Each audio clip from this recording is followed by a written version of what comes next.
Hello guys, how are you? कैसे हैं आप सब? उम्मीद करता हूँ आप सब लोग खैर आफियत से होंगे। गाइस, आप देख रहे हैं educate with Malik YouTube channel और मैं हूं मलिक ज़ुबैर। आज का एक नया टॉपिक लेकर, जो कि पिछले वीडियो का पार्ट सेकंड है।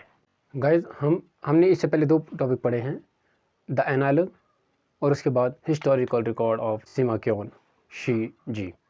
अब नेक्स्ट पॉइंट देखेंगे, डायनास्टिक हिस्टोरियल, जो वो हिस्ट्री जो डायनास्टी के रिलेटेड थे। तो इसका एक मेन इम्पोर्टेंट पॉइंट है जो चाइनीज़ हिस्टोरिकल राइटिंग में देखने को मिलती है, वो ये है कि हमारे पास कलेक्शन ऑफ 24 स्टैंडर्ड हिस्ट्रीज़ हैं। 24 स्टैंडर्ड हिस्ट्रीज़ हैं। किन के बाद ये किन्होंने लिखा है? जितने भी नए डायनास्टीज थे, सक्सेसिंग डायनास्टीज थे, उन्होंने लिखा था उससे पहले वाली डायनास्टी के बारे में। अगर एक डायनास्टी है फिर वो ख़त्म हो गई, अब दूसरी डायनास्टी आ गई, तो ये जो दूसरी डायनास्टी थी वो हिस्ट्री लिखती थी पहले वाली डायनास्टी के बारे में और एक कलेक्शन बनाया जाता था। इससे क्या फ़ायदा होता था उनको? To justify the legitimacy of its own accession. अपने एक्सेशन के बारे में लेजिटिमाइज करने की कोशिश कर रहे थे, accession to the imperial throne. तो इन कलेक्शन में क्या था? Unique record of people and civilisation मिलता है। इन्होंने ये जो एक किस्म का फॉर्मेट अपनाया था कि एक डायनास्टी अपनी पहले वाली डायनास्टी के बारे में लिखती थी, फिर वो ख़त्म होती थी, उसके बाद जो तीसरी डायनास्टी आती थी वो दूसरी वाली के बारे में लिखती थी। तो ये जो है, ये इन्होंने फॉर्मेट जो इस्तेमाल किया था, ये कॉन्स्टेंट रहा, यानी कि कंटिन्यूसली रहा एंड कंप्रेहेंसिव मोड में रहा, कॉन्स्टेंट एंड कंप्रेहेंसिव मोड में रहा, यानी कि। तो अब नेक्स्ट आगे बढ़ते हैं। ये जो सिमा क्योन था, इसकी जो बुक है हिस्टोरिकल रिकॉर्ड, उसको कंसिडर किया जाता है फर्स्ट स्टैंडर्ड हिस्टोरिकल रिकॉर्ड।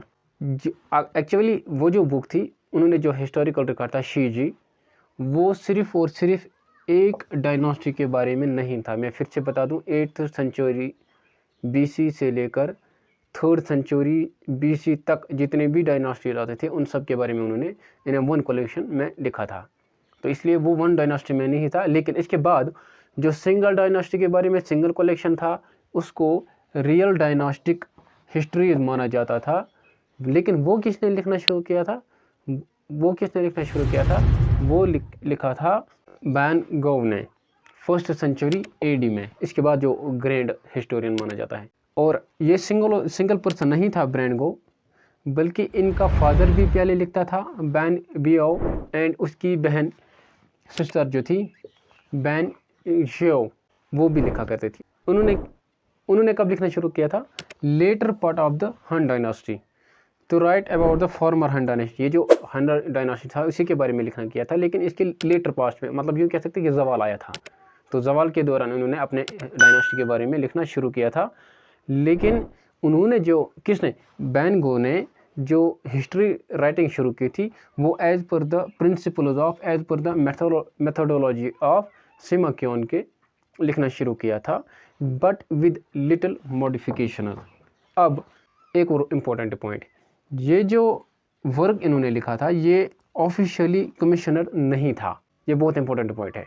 जब ये लिख रहे थे और इसके बारे में खबर हुई एम्परर को, ज़ेंगजोंग एम्परर को, उन्होंने इसको अरेस्ट करवाया।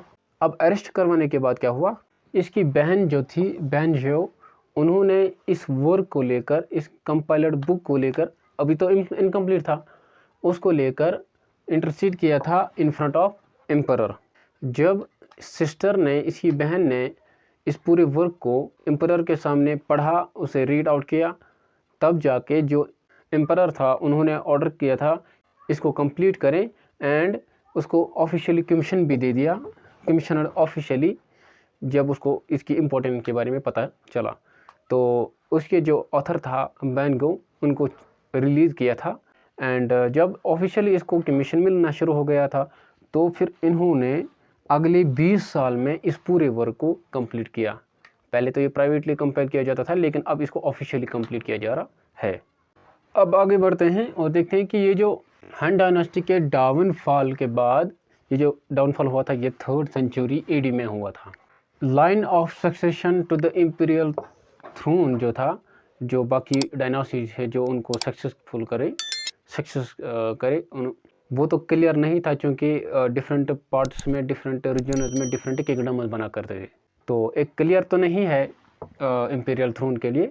तो इस डिसयूनियन पीरियड के दौरान भी ये जो हिस्ट्री राइटिंग ट्रेडिशन था ये स्टिल कंटिन्यूज रहा डिफरेंट किंगडम्स में फॉर द पावर। अब एक और इंटरेस्टिंग बात, आज से पहले 100 ईयर्स पहले, 100 एंड सम ईयर्स पहले 1911 एडी में जब चाइना रिपब्लिक बना, रिपब्लिक गवर्नमेंट वहाँ इस्टेब्लिश हुई थी, तो उन्होंने सोचा कि चलो इस ट्रेडिशन को कंटिन्यू करेंगे। अलबत्ता उससे पहले जो किंग डायनास्टी था, QING किंग डायनास्टी, उनके बारे में जो हिस्ट्री लिखी गई थी वो अभी तक ऑफिशियली 24 स्टैंडर्ड हिस्ट्री रिकॉग्नाइज नहीं किया था एज ए जनरल। तो ये दूसरा एक इम्पोर्टेंट पॉइंट था। तीसरा इम्पोर्टेंट पॉइंट था डायनास्टिक हिस्टोरियन के बारे में चाइनीज ट्रेडिशनल हिस्टोरियोग्राफी में। अब इसका एक और पॉइंट है, आज का ये जो टॉपिक है इसके अंदर एक और इम्पोर्टेंट टॉपिक है, वो हम नेक्स्ट पार्ट में देखेंगे। तो इसलिए हम इसी के रिलेटेड जो एक और इम्पोर्टेंट पॉइंट है, एक और इम्पोर्टेंट टॉपिक है इसके अंदर, development of historiographical tradition in China, उसको हम नेक्स्ट वीडियो में देखेंगे। मिलते हैं इसी टॉपिक के रिलेटेड अगली पार्ट में, तब तक के लिए दीजिए इजाज़त, बाय बाय।